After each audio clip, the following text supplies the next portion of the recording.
Yeah, so here's a video. This is the demo rig with the Sigma DK2 motion kit on it. The chassis I use are from R-Seat. This is like their kind of, we'll call it V1 chassis. Their new one's a slight changes, but it's all aluminum extrusion. This is one I have that I'm going to be building up for a customer. They offer about like, I think 8 different colors. This is a teal. I have a white one here, just so you can see the color difference if that's something you're into. But yeah, same, probably just like the CXC. You can use any seat, so whatever you're comfortable with. Here's the actuators, DK2 Plus. I mean, these things are massive. The quality is awesome. The software works great. Yeah, it's just an awesome kit. But again, yeah, this is your 4-corner setup.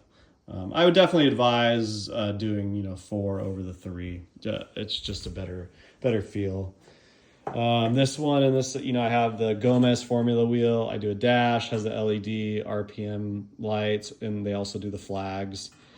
This one has the 5.1 surround sound, so there's a middle speaker hiding in there. Got your left, and then 2 down here on each side. Let's see what else. So here's, this is the sequential shifter. One of them I like to use from SG Racing there in Europe. So it has a good feel to it. The handbrake kind of so-so, not the most realistic feel, just depends on kind of how real you want it.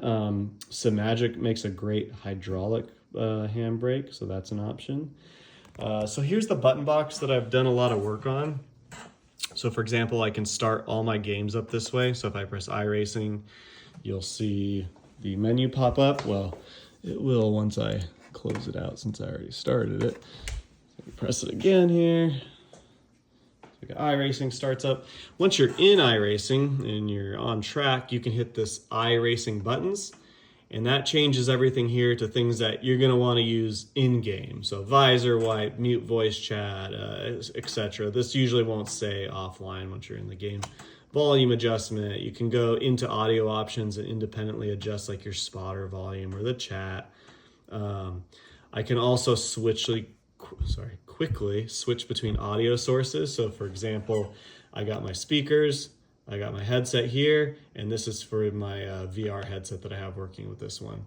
So you don't have to mess with like going through Windows or anything like that. So again, yeah, for each game has its own set of buttons. That way you're basically, I'm trying to get rid of like the keyboard shortcut thing. I don't expect people to remember all these shortcuts for certain games. So yeah, very useful. Yeah, let me walk around here. This is just another sim I'm doing all the wiring on, cleaning that up. Yeah, so I usually do like a headset and then of course some form of a speaker so you can choose between the both. I use these like thick rubber mats, which are nice, really isolate kind of like the vibration sounds of this motion. This is the PC build. It's about 1.5 years old, and then I updated the graphics card about 6 months ago to the 4090. Now there's a 5090, which is what you're going to want to use. If you're doing big screens, especially 4K, like, yeah, you need the high-end graphics card and computer build. I like to build it myself, saves the customer a little bit of money. Here's your sub in the back. Here is the second round wheel. So this is the button box here is from Asher Racing, like great quality stuff. Obviously has paddles, and then you can fit almost any wheel as long as you have clearance on your buttons. So I have this MPI wheel on here, which got thrashed at the last show just from 100 different hands touching it.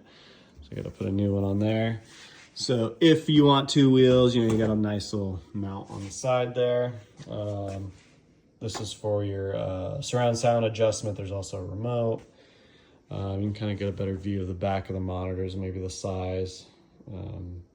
Yeah, it's kind of hard to tell in the video, but I definitely like it. I personally haven't tried 55s, but again, if you look, distance-wise, you're pretty close. If I had 55s, that would mean that this monitor is coming out, everything else is coming out. You're going to get a little more side view of 55s, but again, you're pulling it away from your eye line.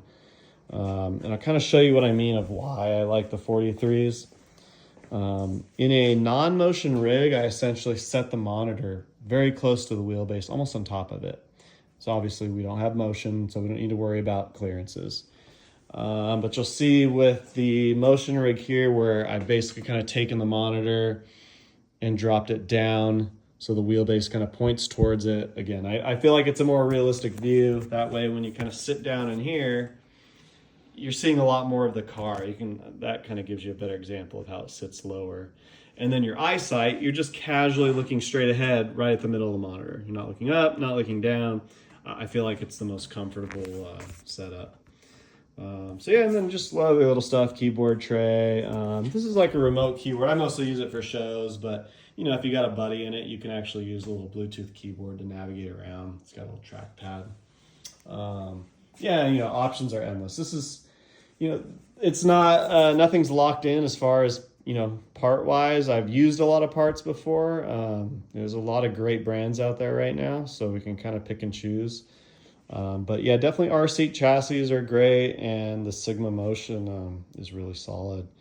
So yeah, I'll post this video up on YouTube.